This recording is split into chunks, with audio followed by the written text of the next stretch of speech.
Good morning ಎಲ್ಲರಿಗೂ.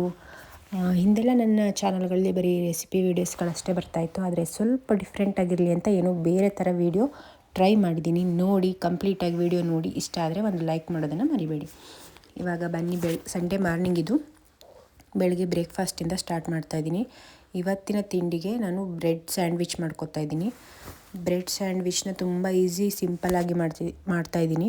ತುಂಬ ಜಾಸ್ತಿ ಐಟಮ್ಸ್ ಏನೂ ಹಾಕಿಲ್ಲ, ಬರೀ ಸ್ವೀಟ್ ಕಾರ್ನು ಮತ್ತು ಆನಿಯನ್ನು, ಸ್ವಲ್ಪ ಮೈನೀಸು, ಚೀಸು ಆ ಥರ ಏನೋ ಹಾಕ್ಬಿಟ್ಟು ಮಾಡ್ತಾಯಿದ್ದೀನಿ. ತೋರಿಸ್ತೀನಿ ಬನ್ನಿ ಕಂಪ್ಲೀಟಾಗಿ. ನಾನು ಈರುಳ್ಳಿನ ಚಿಕ್ಕದಾಗಿ ಕಟ್ ಮಾಡಿ ಇಟ್ಕೊಂಡಿದ್ದೀನಿ, ಹಾಗೆ ಸ್ವೀಟ್ ಕಾರ್ನ್ ಕೂಡ ಅದ್ರ ಜೊತೆಗೆ ಇಟ್ಕೊಂಡಿದ್ದೀನಿ. ಇದನ್ನು ಸ್ವಲ್ಪ ಸಾಟೆ ಮಾಡ್ಕೊಳ್ಳೋಣ. ಇವಾಗ ಒಂದು ಪ್ಯಾನಿಗೆ ಸ್ವಲ್ಪ ಬೆಣ್ಣೆ ಹಾಕಿಬಿಟ್ಟು ಈರುಳ್ಳಿ ಮತ್ತು ಕಾರ್ನ್ನ ಚೆನ್ನಾಗಿ ಫ್ರೈ ಮಾಡಿಕೊಂಡು ಎತ್ತಿಟ್ಕೊಂಡ್ರೆ ಆಯ್ತು ಅಷ್ಟೇ. ಬೆಣ್ಣೆ ಕಟ್ ಮಾಡಿಬಿಟ್ಟು ಹಾಕ್ತಾಯಿದ್ದೀನಿ.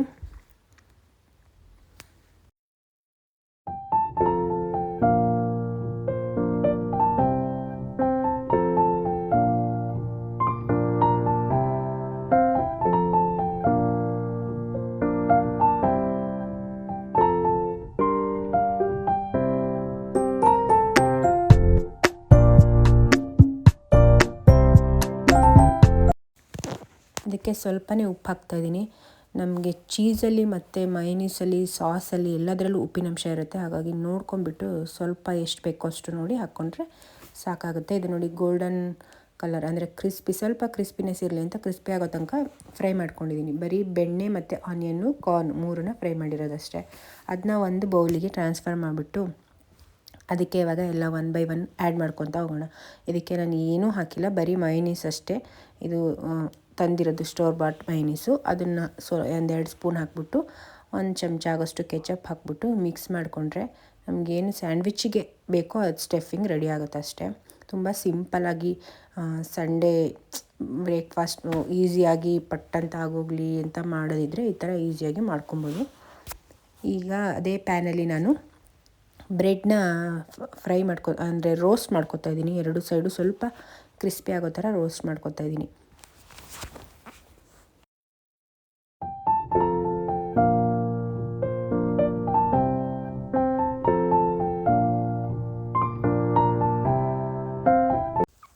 ಸ್ವಲ್ಪ ಫ್ರೈ ಮಾಡಿಬಿಟ್ಟು ಅದ್ರ ಮೇಲೆ ಒಂದು ಚೀಸ್ ಸ್ಲೈಸ್ ಹಾಕ್ಬಿಟ್ಟು ನಾನು ಏನು ಸ್ಟಫಿಂಗ್ ರೆಡಿ ಮಾಡ್ಕೊಂಡಿದ್ನೋ ಅದನ್ನ ಅದ್ಮೇಲೆ ನೀಟಾಗಿ ಸ್ಪ್ರೆಡ್ ಮಾಡಿಬಿಟ್ರೆ ಈಸಿಯಾಗಿ ಒಂದು ಸ್ಯಾಂಡ್ವಿಚ್ ರೆಡಿಯಾಗೋಗುತ್ತೆ. ಒಂದು 5 ನಿಮಿಷ ಅಥವಾ 10 ಮಿನಿಟ್ಸಲ್ಲೆಲ್ಲ ನಿಮಗೆ ಸ್ಯಾಂಡ್ವಿಚ್ ರೆಡಿಯಾಗಿರುತ್ತೆ ಬೆಳಗ್ಗೆ. ಇನ್ನೊಂದೇನು ಗೊತ್ತಾ, ನಾನು ಆವಾಗಲೇ ಆಲ್ರೆಡಿ ಫ್ರೈ ಮಾಡಿಕೊಂಡೆ. ಆದರೆ ಸ್ವಲ್ಪ ನೋಡೋದಕ್ಕೆ ಚೆನ್ನಾಗಿ ಕಾಣಲಿ, ಒಂಥರ ನಾವೆಲ್ಲೋ ಹೋಗಿ ಹೊರಗಡೆ ಸ್ಯಾಂಡ್ವಿಚ್ ತಿಂದಾಗ ಯಾವ ಥರ ಫೀಲ್ ಬರುತ್ತೆ ನೋಡಿ, ಆ ಥರ ಆಗಲಿ ಅಂತ ನಾನು ಇದನ್ನು ಇನ್ನೊಂದು ಸಲ ಫ್ರೈ ಮಾಡ್ತಾಯಿದ್ದೀನಿ.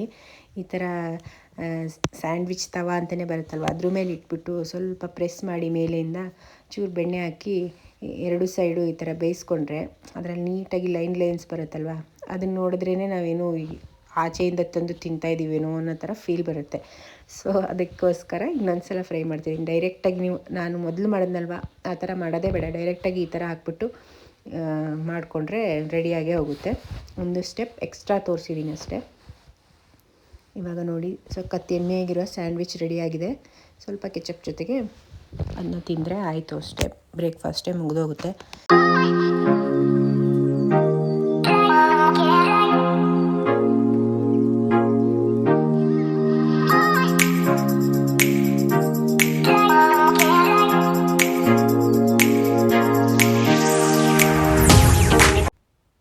ಬ್ರೇಕ್ಫಾಸ್ಟ್ ಆದಮೇಲೆ ಸ್ವಲ್ಪ ನನ್ನ ಗಿಡ ಎಲ್ಲ ಏನು ಮಾಡ್ತಿದೆ ಅಂತ ನೋಡೋಣ ಅಂತ ಹೋದೆ. ತುಂಬ ಒಣಗೋಗಿತ್ತು, ಹಾಗಾಗಿ ಎಲ್ಲ ಗಿಡಕ್ಕೂ ಸ್ವಲ್ಪ ನೀರು ಹಾಕೋಣ ಅಂತ ಹಾಕ್ತಾಯಿದ್ದೀನಿ.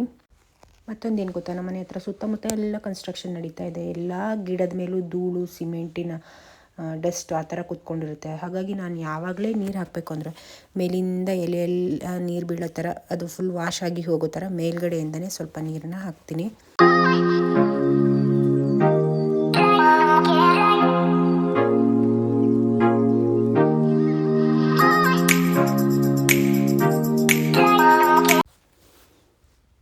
ನೆಕ್ಸ್ಟು ನನ್ನ ಮಗಳು ಅಮ್ಮ ಹೊರಗಡೆ ಹೋಗೋಣ ಅಂತ ಹಠ ಮಾಡ್ತಾಯಿದ್ಲು. ಹಾಗಾಗಿ ಅವಳನ್ನು ಕರ್ಕೊಂಡು ಒಂದು ವಾಕಿಂಗ್ ಕೂಡ ಮಾಡ್ಕೊಂಡು ಬಂದೆ. ವಾಪಸ್ ಮನೆಗೆ ಬಂದ ತಕ್ಷಣ ಜ್ಯೂಸ್ ಬೇಕು ಅಂತಂದ್ಲು. ಹಾಗಾಗಿ ಅವಳಿಗೆ ಮೂಸಂಬಿ ಜ್ಯೂಸನ್ನ ಮಾಡ್ತಾಯಿದ್ದೀನಿ.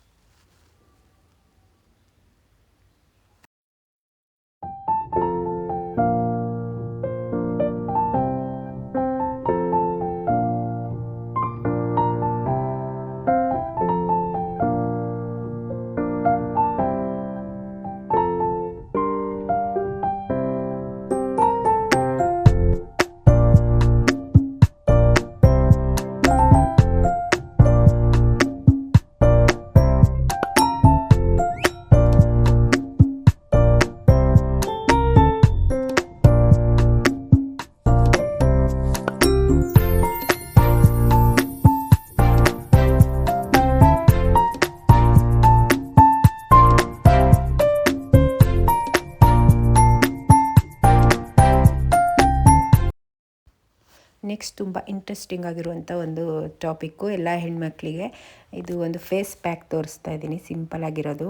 ನಾನೇನು ಮಾಡ್ಕೊತಿದ್ದೀನೋ ಅದನ್ನು ತೋರಿಸ್ತಾ ಇದ್ದೀನಿ ಅಷ್ಟೇ. ಇದರಿಂದ ಹಾಗಾಗುತ್ತೆ ಹೀಗಾಗುತ್ತೆ ಅಂತ ನಾನೇನು ಗ್ಯಾರಂಟಿ ಕೊಡಲ್ಲ. ನಾನು ಡೈಲಿ ಏನು ಮಾಡ್ತೀನೋ ಮನೇಲಿ ಅದನ್ನು ತೋರಿಸ್ತಾ ಇದ್ದೀನಿ ಅಷ್ಟೇ. ಒಂದು ಚಿಟಿಕೆ ಅರಿಶಿನ ಪುಡಿ, ಅದಕ್ಕೆ 1 ಸ್ಪೂನ್ ಕಡಲೆ ಹಿಟ್ಟು, ಹಾಗೆ 1 ಸ್ಪೂನ್ ಹಾಲಿನ ಕೆನೆ, ಇದಿಷ್ಟು ಸೇರಿಸ್ಬಿಟ್ಟು ಚೆನ್ನಾಗಿ ಮಿಕ್ಸ್ ಮಾಡ್ಕೊತಾ ಇದ್ದೀನಿ. ಅದಕ್ಕೆ ಕನ್ಸಿಸ್ಟೆನ್ಸಿ ಬೇಕಾಗುತ್ತೆ ಅಂತ ಸ್ವಲ್ಪ 1 ಸ್ಪೂನಷ್ಟು ಹಾಲು ಹಾಕ್ಬಿಟ್ಟು ಈ ಥರ ಇಷ್ಟು ತೆಳ್ಳಗೆ ಮಾಡ್ಕೊಂಡಿದ್ದೀನಿ. ಮುಖಕ್ಕೆ ಅಪ್ಲೈ ಮಾಡೋದಕ್ಕೆ ಎಷ್ಟು ಬೇಕೋ ಅಷ್ಟು ಮಾಡ್ಕೊಂಡ್ರೆ ಆಯ್ತಷ್ಟೇ. ಇದನ್ನು ಮಾಡ್ಕೊಂಬಿಟ್ಟು ಮುಖಕ್ಕೆ ಅಪ್ಲೈ ಮಾಡಿಕೊಂಡ್ರೆ ನಿಮ್ಮ ಡೆಡ್ ಸ್ಕಿನ್ನು ಮತ್ತು ಏನೇ ಕಲೆ ಇದ್ದರೂ ಹೋಗುತ್ತೆ. ಅರಿಶಿನ ಪುಡಿ ಬಳಸೋದ್ರಿಂದ ಚಿಕ್ಕ ಚಿಕ್ಕ ಕೂದಲುಗಳಿದ್ರೆ ಅದೆಲ್ಲ ಹೋಗುತ್ತೆ. ಲಾಸ್ಟಲ್ಲಿ ನೀವು ಸ್ಕ್ರಬ್ ಥರ ಮಾಡ್ಕೊಬೇಕು, ಮುಖಕ್ಕೆಲ್ಲ ತೋರಿಸಿದ್ದೀನಿ ಹೇಗೆ ಮಾಡ್ಕೊಳ್ಳೋದು ಅಂತ. ಆ ಥರ ಮಾಡ್ಕೊಂಡಾಗ ಅದರಲ್ಲೆಲ್ಲ ಡೆಡ್ ಸ್ಕಿನ್ನು, ಚಿಕ್ಕ ಚಿಕ್ಕ ಹೇರ್ಸು ಎಲ್ಲದೂ ಹೋಗುತ್ತೆ. ನಾನು ಇದನ್ನೇ ಪ್ರಾಕ್ಟೀಸ್ ಮಾಡ್ಕೊಂಡು ಬಂದಿರೋದು, ಹಾಗಾಗಿ ನಾನೇನು ಮಾಡಿದ್ದೀನೋ ಅದನ್ನು ತೋರಿಸ್ತಾ ಇದ್ದೀನಿ ಅಷ್ಟೇ. ಮೊದಲಿಗೆ ಚೆನ್ನಾಗಿ ಫೇಸ್ ವಾಶ್ ಮಾಡ್ಕೊಂಡ್ಬಿಟ್ಟು ಅದು ಏನು ಪೇಸ್ಟ್ ಮಾಡ್ಕೊಂಡಿದ್ವಲ್ವ ಅದನ್ನು ಪ್ಯಾಕ್ ಥರ ಮುಖಕ್ಕೆ ನೀಟಾಗಿ ಅಪ್ಲೈ ಮಾಡ್ಕೊಬೇಕು. ನಾನು ಕೈಯಲ್ಲೇ ಅಪ್ಲೈ ಮಾಡ್ತಾಯಿದ್ದೀನಿ, ಬ್ರಷ್ ಇದ್ದರೆ ಬ್ರಷಲ್ಲಿ ಕೂಡ ಅಪ್ಲೈ ಮಾಡ್ಕೊಬೋದು. ಏನೋ ಹೊರಗಡೆಯಿಂದ ತಂದು ಕೆಮಿಕಲೆಲ್ಲ ಯೂಸ್ ಮಾಡಿರೋದನ್ನು ತಂದು ಮುಖಕ್ಕೆ ಅಪ್ಲೈ ಮಾಡಿ ಇನ್ನೇನೋ ಮುಖನ ಹಾಳು ಮಾಡ್ಕೊಳ್ಳೋ ಬದಲು ಈ ಥರ ಮನೇಲಿ ಸಿಂಪಲ್ಲಾಗಿ ನಿಮಗೆ ಸೆಟ್ ಆಯಿತು ಅಂದರೆ ಇದನ್ನೇ ಕಂಟಿನ್ಯೂ ಮಾಡಿ ರೆಗ್ಯುಲರಾಗಿ ಯೂಸ್ ಮಾಡ್ತಾ ಬಂದರೆ ಖಂಡಿತ ರಿಸಲ್ಟ್ ಸಿಗುತ್ತೆ. ಹಾಗೆ ತುಂಬ ಮುಖಕ್ಕೆ ಹೆಲ್ದಿಯಾಗಿ ಕೂಡ ಇರುತ್ತೆ.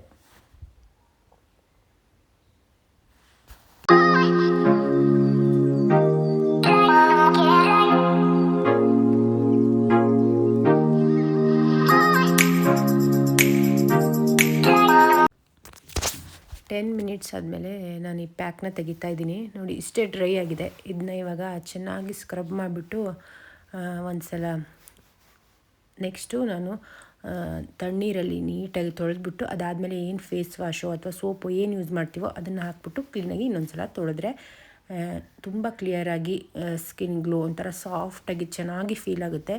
ಒಂದು ಸಲ ಟ್ರೈ ಮಾಡಿ ನೋಡಿ, ನಿಮಗೆ ಗೊತ್ತಾಗುತ್ತೆ. ನೋಡಿ ನಾನಿದು ಫೇಸ್ ವಾಶ್ ಮಾಡ್ಕೊಂಡು ಬಂದಿದ್ದೀನಿ. ಇದಾದಮೇಲೆ ಈ ಥರ ಇತ್ತು ನನ್ನ ಫೇಸು. ನಾನು ವೀಕ್ಲಿ ಒನ್ಸ್ ಆಲ್ಮೋಸ್ಟ್ ಈ ಥರ ಮಾಡ್ಕೊತಾ ಇರ್ತೀನಿ ಮನೇಲಿ. ನೆಕ್ಸ್ಟ್ ನಮ್ಮ ಮಧ್ಯಾಹ್ನದ ಲಂಚ್ ಇವತ್ತು ಜೀರಾ ರೈಸು, ಹಾಗೆ ಒಂದು ಸ್ವಲ್ಪ ಗ್ರೇವಿ, ಅದಕ್ಕೆ ಸ್ವಲ್ಪ ಮೊಸರು, ಹಾಗೆ ಸ್ವಲ್ಪ ಸೌತೆಕಾಯಿ. ಇಷ್ಟೇ, ತುಂಬ ಸಿಂಪಲ್ ಆಗಿರೋ ಲಂಚ್ ಮಧ್ಯಾಹ್ನ. ನೆಕ್ಸ್ಟ್ ಈವ್ನಿಂಗ್ ನಾವು ಡೆಕಾಥ್ಲಾನಿಗೆ ಹೋಗಿದ್ವಿ. ಅಲ್ಲಿ ಸ್ವಲ್ಪ ಆ ಕಡೆ ಈ ಕಡೆ ಓಡಾಡಿಬಿಟ್ಟು ಏನೂ ತಗೊಂಡಿದ್ದೇನೂ ಇಲ್ಲ, ಸುಮ್ಮನೆ ಓಡಾಡಿಬಿಟ್ಟು ಅಲ್ಲೇ ಆಟ ಅದು ಇದು ಆಡ್ಕೊಂಡ್ಬಿಟ್ಟು ರಿಟರ್ನ್ ಮನೆಗೆ ವಾಪಸ್ ಬಂದ್ವಿ. ಇಷ್ಟೇ ಆಗಿತ್ತು ನಮ್ಮ ಸಂಡೇ ದಿನಚರಿ ಅಥವಾ Sunday routine, A day in my life ಅಷ್ಟೇ. ಇದನ್ನೇ ನಾನು ಹೇಳಿರೋದು. ಸ್ವಲ್ಪ ಡಿಫ್ರೆಂಟಾಗಿ ವೀಡಿಯೋ ಮಾಡಿದ್ದೀನಿ ಅಂತ ಕಂಪ್ಲೀಟಾಗಿ ವೀಡಿಯೋ ನೋಡಿದ್ರಲ್ವ, ನಿಮಗೆ ಇಷ್ಟ ಆಗಿದ್ರೆ ಪ್ಲೀಸ್ ಒಂದು ಲೈಕ್ ಮಾಡೋದನ್ನು ಮರಿಬೇಡಿ. ಹಾಗೆ ಯಾರು ಹೊಸದಾಗಿ ನನ್ನ ಚಾನಲ್ ನೋಡ್ತಾ ಇದ್ದರೆ ನನ್ನ ಚಾನಲ್ಗೆ ಸಬ್ಸ್ಕ್ರೈಬ್ ಆಗಿ. ಇನ್ನೂ ಹೊಸ ವೀಡಿಯೋದೊಂದಿಗೆ ಮತ್ತೆ ಸಿಗ್ತೀನಿ. ಅಲ್ಲಿವರೆಗೆ ಬಾಯ್, ಟೇಕ್ ಕೇರ್, ಎಲ್ಲರಿಗೂ ಶುಭವಾಗಲಿ, ಮತ್ತೆ ಸಿಗೋಣ.